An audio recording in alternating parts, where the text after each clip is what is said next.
सब चिंता फिकर तुम्हें सौंप कर, सब चिंता फिकर यह दुनिया से हम हो गए बेखबर। खेवैया मेरी मैया तेरे हवाले, तेरे हवाले। चले हम उधर, ये चले तुम जिधर, दुनिया से हम हो गए बेखबर। खेवैया मेरी नैया तेरे हवाले, तेरे हवाले। ये सौंप कर सब चिंता फिकर देह, दुनिया से हम हो गए बेखबर।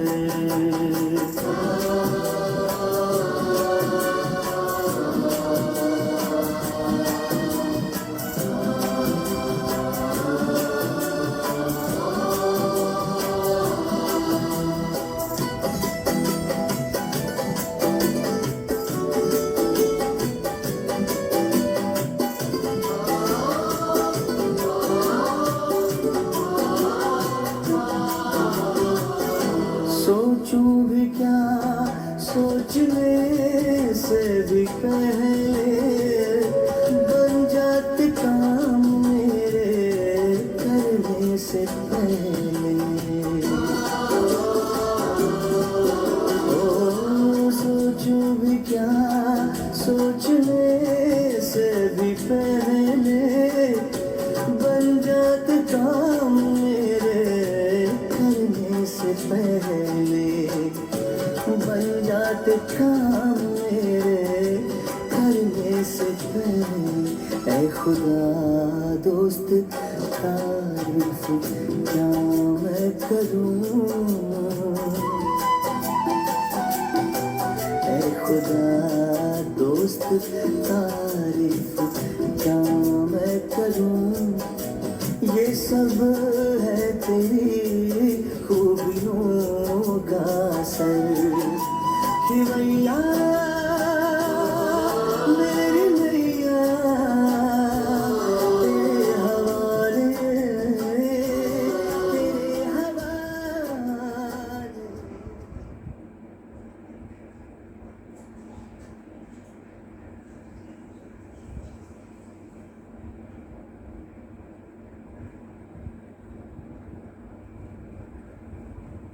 ओम शांति।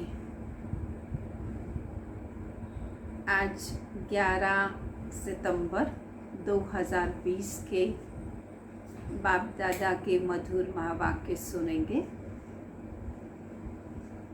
बाबा कहते ड्रामा बड़ा एक्यूरेट है, हर आत्मा का पाठ वह भी एक्यूरेट है, परंतु सदा इस स्मृति में कर्म करें तो एक्यूरेट होते जाएंगे। और सबसे बड़ी पावर है याद की पावर। याद से ही हम बाप को प्रत्यक्ष करेंगे, याद से हम स्वयं को प्रत्यक्ष करेंगे, याद से अपने जीवन में दैवी गुणों की धारणा करेंगे। याद के आधार से ही सर्विस में वृद्धि होगी।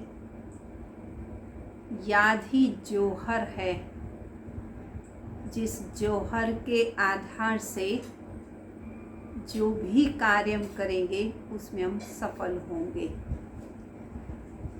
इसलिए बच्चों को वर्तमान समय विशेष चारों तरफ से बुद्धि को समेटते हुए, मन चित्त को एकाग्र करते हुए याद के चार्ट को बढ़ाने का पुरुषार्थ करना है। सुनेंगे आज के महावाक्यों को बड़े ध्यान से, बड़ी एकाग्रता से, बड़े प्यार से। मीठे बच्चे, ये ड्रामा का खेल एक्यूरेट चल रहा है। जिसका जो पार्ट जिस घड़ी होना चाहिए वही रिपीट हो रहा है। ये बात यथार्थ रीति समझनी है। जिसका जो पार्ट है, जब का है, जैसा है, वही पार्ट रिपीट हो रहा है, इस बात को समझना है। प्रश्न है, तुम बच्चों का प्रभाव कब निकलेगा? अभी तक किस शक्ति की कमी है? कब प्रभाव निकलेगा? किस कमी के कारण अभी तक वो प्रभाव नहीं निकल रहा? जब योग में मजबूत होंगे तब प्रभाव निकलेगा। अभी वह जौहर नहीं है। याद से ही शक्ति मिलती है। ज्ञान तलवार में याद का जौहर चाहिए, जो अभी तक कम है। अगर अपने को आत्मा समझ बाप को याद करते रहो तो बेड़ा पार हो जाएगा। ये सेकंड की ही बात है। ओम शांति। रूहानी बच्चों को रूहानी बाप बैठ समझाते हैं। रूहानी बाप एक को ही कहा जाता है, रूहों का बाप, सारी रूहों का पिता, आत्माओं का पिता परमात्मा एक ही है। बाकी सब आत्माएं उनको बाप को परमात्मा कहते हैं। बाप कहते मैं भी हूँ तो आत्मा ही, परंतु मैं परम सुप्रीम सत्य हूँ। मैं ही पतित पावन ज्ञान का सागर हूँ। बाप कहते मैं आता ही हूँ भारत में बच्चों को विश्व का मालिक बनाने। तुम ही मालिक थे। आते भी किस लिए हैं? बच्चों को विश्व का स्वर्ग का मालिक बनाने। पर मालिक कौन बना था? बाबा कहते मालिक भी तुम बच्चे ही बने थे। अब स्मृति आई है। बच्चों को स्मृति दिलाते हैं, तुम पहले पहले सतयुग में आए, फिर पांट बजाते, 84 जन्म भोग, अब पिछाड़ी में आ गए हो। तुम अपने को आत्मा समझो। आत्मा अविनाशी है, शरीर विनाशी है। आत्माई देह के साथ आत्माओं से बात करती है। आत्म अभिमानी हो करके नहीं रहते तो ज़रूर इसका अर्थ है कि देह अभिमान है। मैं आत्मा हूँ, ये सब भूल गए हैं। कहते भी हैं पाप आत्मा, पुण्य आत्मा, महान आत्मा, वो फिर परमात्मा तो बन नहीं सकते। चाहे कोई कितने भी अच्छे कर्म कर ले तो वो महान आत्मा या पुण्य आत्मा तो बन सकते हैं, लेकिन परमात्मा कोई भी नहीं बन सकता। कोई भी अपने को शिव कह ना सके। शरीरों के शिव नाम तो बहुतों के हैं। आत्मा जब शरीर में प्रवेश करती तो नाम पड़ता है, क्योंकि शरीर से ही पार्ट बजाना होता है। तो मनुष्य फिर शरीर के भान में आ जाते हैं, मैं फलाना हूँ। अभी समझते हैं हाँ मैं आत्मा हूँ। हमने 84 का पॉइंट बजाया, अभी हम आत्मा को जान गया हूँ। हम आत्मा सतो प्रधान थी, फिर अभी तमो प्रधान बन गई हैं। हर आत्मा पुनर्जन्म के चक्र में आते आते गिरावट में आ जाती है, और अब बाबा आए हैं फिर से सतो प्रधान बनाने। बाप आते तब हैं जब सब आत्माओं पर कट लगी हुई होती है। जैसे सोने में खाद पड़ती है ना, तुम पहले सच्चा सोना थे, फिर चांदी तांबा लोहा पड़कर तुम बिल्कुल काले हो गए हो। यह बात और कोई समझा नहीं सकता, किसी को खुद को ही मालूम नहीं है। केवल शिव बाबा जो पुनर्जन्म रहित हैं उन्हें ही मालूम है। इसलिए बाबा ही हम बच्चों को 84 जन्मों का, सृष्टि के आदि मध्य अंत का ज्ञान देते हैं। सब कह देते हैं आत्मा निर्लेप है, फिर खाद कैसे पड़ती है? अगर आत्मा पर कर्म का कोई प्रभाव पड़ता ही नहीं है, निर्लेप है, कोई लेप छेप नहीं लगती है, तो फिर आत्मा सतो प्रधान से तमो प्रधान फिर कैसे बन जाती है? ये भी बाबा ने समझाया है बच्चों को। बाप कहते मैं आता ही हूँ भारत में, जब बिल्कुल तमो प्रधान बन जाते हैं तब आता हूँ। एक्यूरेट टाइम पर आते हैं। जैसे ड्रामा में एक्यूरेट खेल चलता है ना, जो पार्ट जिस घड़ी होना होगा उस समय वही रिपीट होगा, उसमें ज़रा भी फर्क नहीं पड़ सकता। वह है हद का ड्रामा और यह है बेहद का ड्रामा। अगर कोई भी ड्रामा की शूटिंग एक बार हो जाती है तो जो शूट हो जाता है और वही फिल्म या नाटक बन जाता है, उसमें कुछ भी चेंज नहीं हो सकता। वैसे ही संगम युग ही शूटिंग पीरियड, रिकॉर्डिंग पीरियड है। इस समय हम जैसी शूटिंग कर लेते हैं, जैसी एक्ट कर लेते हैं, वो 84 जन्मों के लिए वही फिल्म बन जाती है। इसलिए उसको एक्यूरेट कहते हैं। उसमें ज़रा भी परिवर्तन, फर्क नहीं पड़ सकता।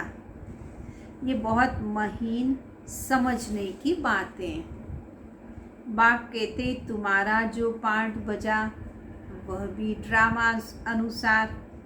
कोई भी मनुष्य मात्र न रचिता न रचना के आदि मध्य अंत को जानते हैं। ऋषि मुनि भी नेति नेति कहते गए। अब तुमसे कोई पूछे रचिता और रचना के आदि मध्य अंत को जानते हो, अगर अब कोई पूछे तो तुम झट कहोगे हाँ हम जानते हैं। सो भी तुम सिर्फ अभी ही जान सकते हो, केवल संगम युग पर ही जान सकते हो, फिर कभी ये नॉलेज तुम्हें मिलेगी नहीं।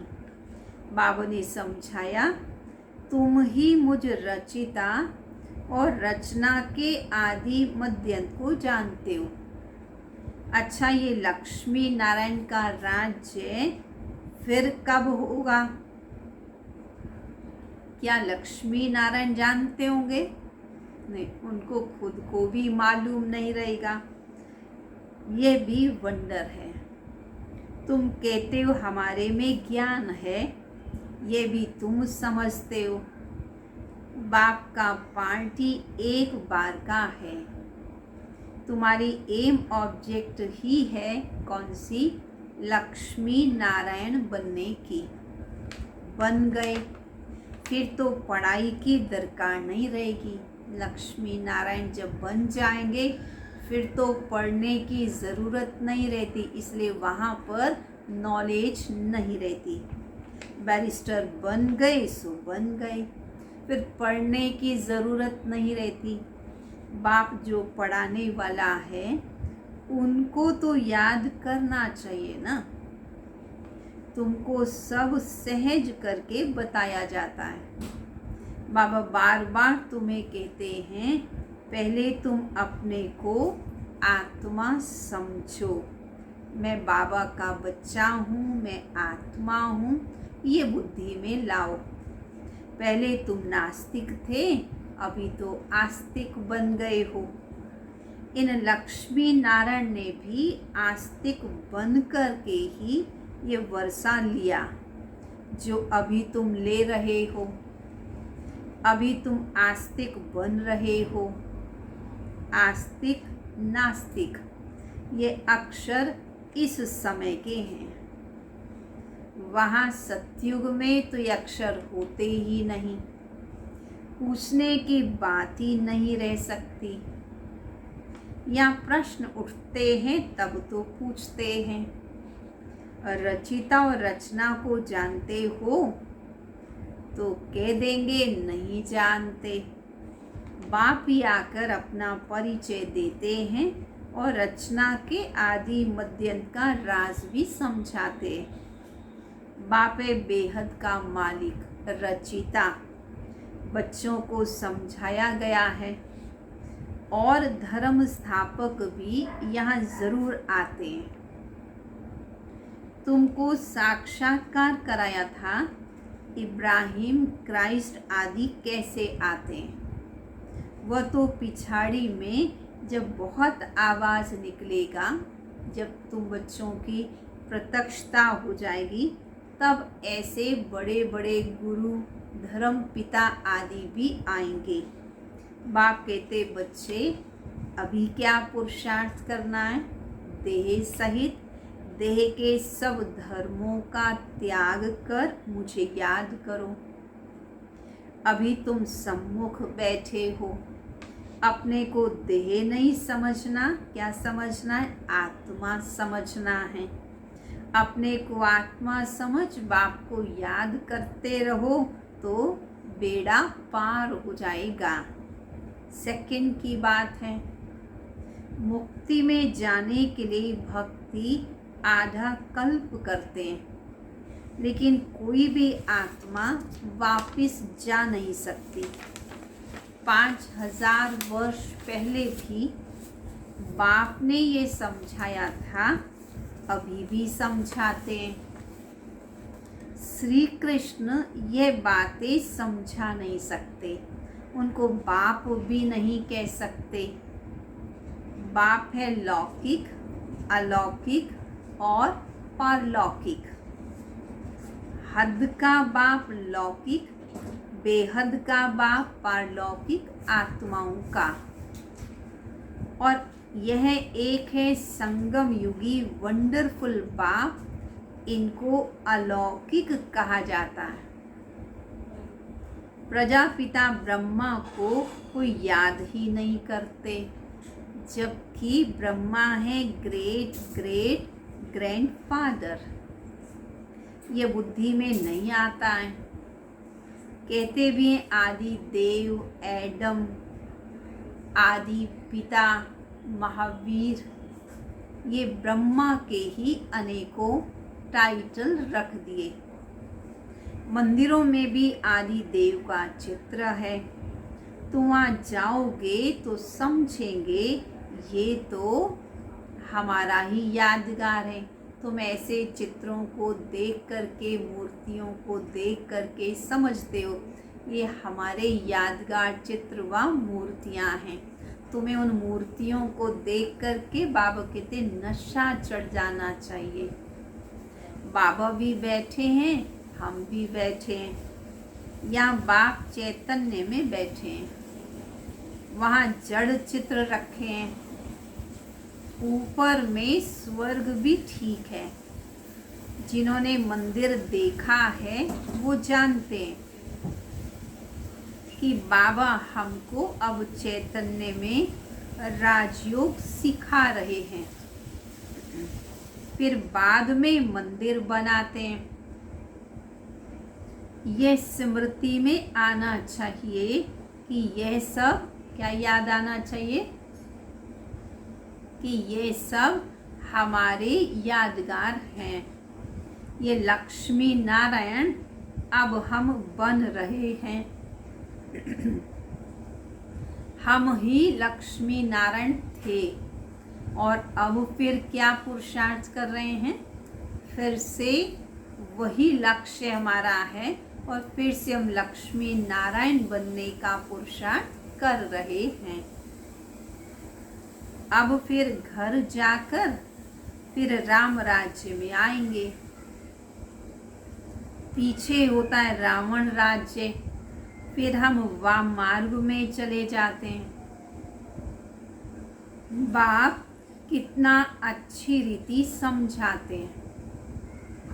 इस समय सभी मनुष्य मात्र पतित हैं, इसलिए पुकारते हैं।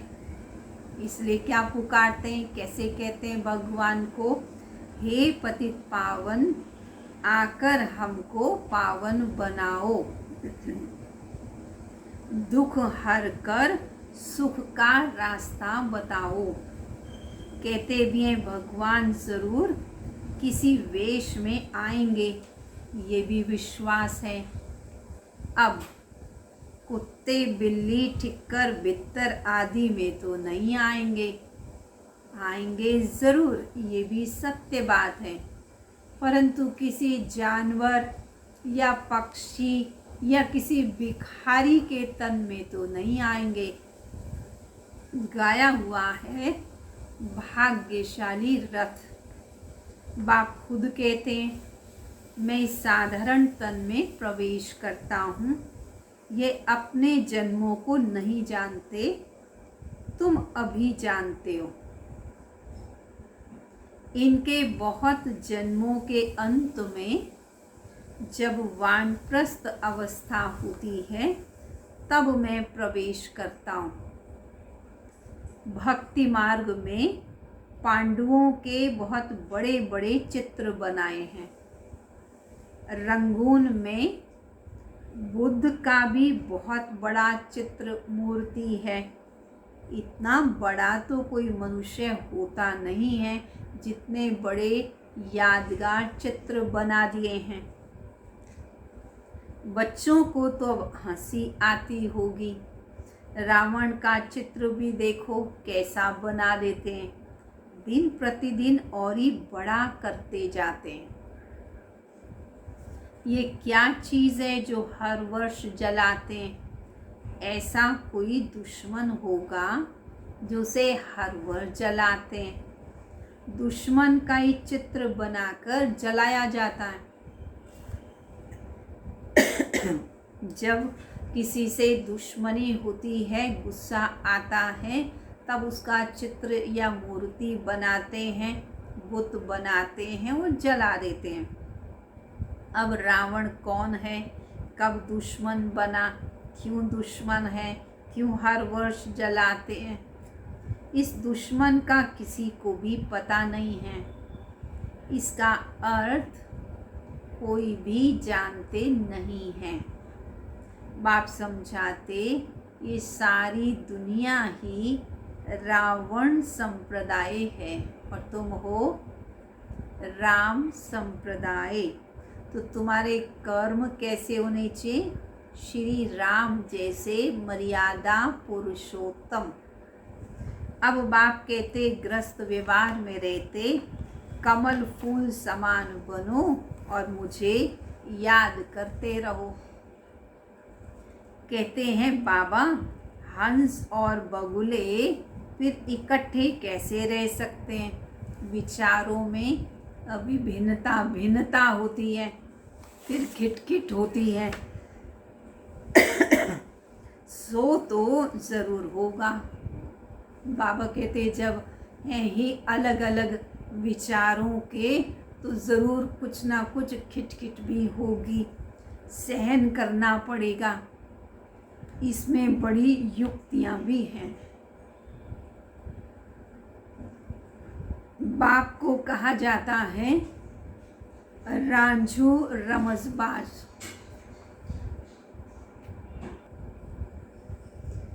बाप को कहा जाता है रांझू रमजबाज। सब उनको याद करते हैं, हे भगवान दुख हरो, रहम करो, लिबरेट करो। वो लिबरेटर बाप सबका एक ही है। तुम्हारे पास कोई भी आते हैं तो उनको अलग अलग समझाओ। तुम बच्चे जब योग में मजबूत हो जाओगे तो फिर तुम्हारा प्रभाव निकलेगा। अभी वह जौहर नहीं है। याद से शक्ति मिलती है, पढ़ाई से शक्ति नहीं मिलती। ज्ञान तलवार है, उसमें याद का जौहर भरना है, वह शक्ति कम है। बाप रोज कहते हैं बच्चे, याद की यात्रा में रहने से तुमको ताकत मिलेगी। पढ़ाई में इतनी ताकत नहीं है, याद से तुम सारे विश्व के मालिक बनते हो। तुम अपने लिए ही सब कुछ करते हो। बहुत आए फिर चले भी गए। माया भी दुस्तर है ना। बहुत नहीं आते, कहते हैं ज्ञान तो बहुत अच्छा है, खुशी भी होती है, फिर बाहर गए तो नशा गुम हो जाता है। ज़रा भी माया ठहरने नहीं देती। कोई कोई को बहुत खुशी होती है, ओहो हम बाबा के पास आए हैं, हम तो चलें अपने सुख धाम।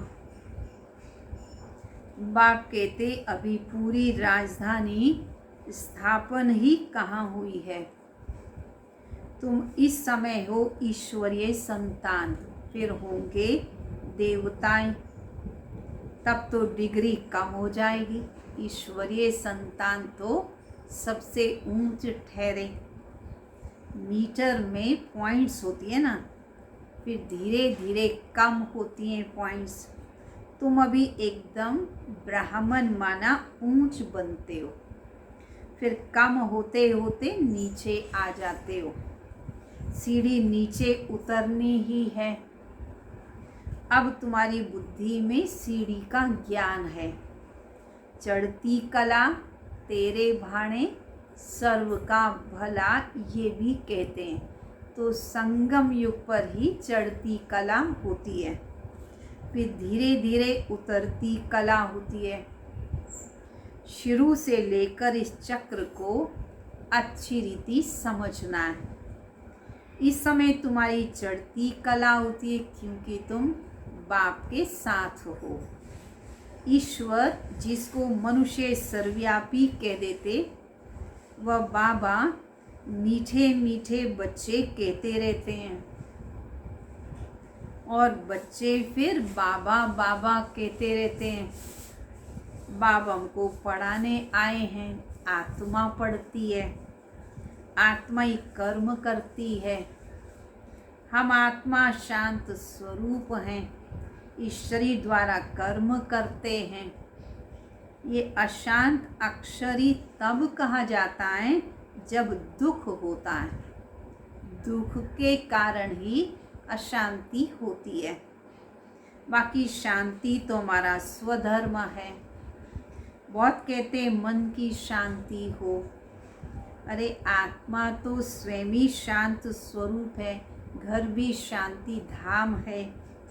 तुम अपने कोई भूल गए हो।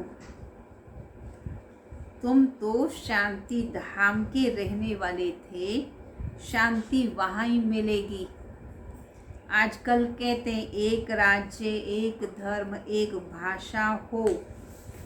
अब गवर्नमेंट लिखती भी है वन गॉड है, गॉड इज़ वन कहते हैं, पर फिर भी सर्वव्यापी भी मान लेते हैं। सर्वव्यापी का फिर तो सब भगवान हो गए। इसका अर्थ तो यह निकलता है वन गॉड कहते हैं परंतु मानते नहीं हैं। तो अब तुमको फिर ये लिखना है कि भगवान तो एक ही निराकार परम पिता परमात्मा जो सर्व आत्माओं के पिता हैं। लक्ष्मी नारायण का चित्र बनाते हो तो ऊपर में लिख दो कि सतयुग में जब इनका राज्य था तब एक राज्य, एक भाषा, सब कुछ एक था, एकता थी, धर्म भी एक था। तो अब बाबा कहते बच्चे ज्ञान सुनाना हो, समझाना हो, अलग अलग विचार लोगों के होते हैं, इसलिए अलग अलग उन्हें बिठाकर समझाओ। अपनी अपनी बात सुनाने लग पड़ते हैं। पहले पहले तो पूछना चाहिए कि कहाँ आए हो। अच्छा, बीकेस का नाम कभी सुना है? प्रजापिता ब्रह्मा तुम्हारा क्या लगता है? तुम प्रजापिता ब्रह्मा की संतान हो? उनसे पूछो तो खुद ही बताएंगे, हम तो प्रजापिता ब्रह्मा को जानते ही नहीं हैं। तो बाबा कहते तुम उन्हें बताओ कि हम तो प्रैक्टिकल में प्रजापिता ब्रह्मा कुमारी हैं। तो बाबा कहते उनको ये समझाओ, हो तो तुम भी ब्रह्मा कुमारी, परंतु तुम समझते नहीं हो। बड़ी युक्ति से समझाना चाहिए। अच्छा, मीठे मीठे सिक्किलदे बच्चों प्रति माता पिता बाप दादा का याद प्यार और गुड मॉर्निंग। रूहानी बाप की रूहानी बच्चों को नमस्ते। रूहानी बच्चों की रूहानी बाप दादा को नमस्ते नमस्ते नमस्ते। धारणा के लिए मुख्य सार। मंदिरों आदि को देखते सदा ये स्मृति रहे कि ये सब हमारे ही यादगार हैं। अब हमें ऐसा लक्ष्मी नारायण बनना है। दूसरा, ग्रस्त व्यवहार में रहते कमल फूल समान रहना है। हंस और बगुले साथ हैं तो बहुत युक्ति से चलना है। सहन तो करना ही पड़ेगा। वरदान। माया के बंधनों से सदा निर्बंधन रहने वाले योग युक्त बंधन मुक्त भाव। बंधन मुक्त की निशानी है सदा योग युक्त। योग युक्त बच्चे जिम्मेवारियों के बंधन व माया के बंधन से मुक्त होंगे। मन का भी बंधन ना हो। लौकिक जिम्मेवारी तो खेल है, इसलिए डायरेक्शन प्रमाण खेल की रीति से हंसकर खेलो तो कभी छोटी छोटी बातों में थकेंगे नहीं। अगर बंधन समझते हो तो तंग होते हो। क्या क्यों का प्रश्न उठता है, लेकिन जिम्मेवार बाप हैं, आप केवल निमित्त हो। निमित्त समझकर कार्य करेंगे तो कभी भी अहंकार नहीं आएगा। इस स्मृति से बंधन मुक्त बनो तो योग युक्त बन जाएंगे। स्लोगन। करण करावन हार की स्मृति से भान और अभिमान को समाप्त करो कि बाबा ही करण करावन हार है। इस स्मृति में रहेंगे तो ना तो कर्म का भान रहेगा ना अभिमान रहेगा। अच्छा, ओम शांति। चलेंगे सभी बाबा की याद में।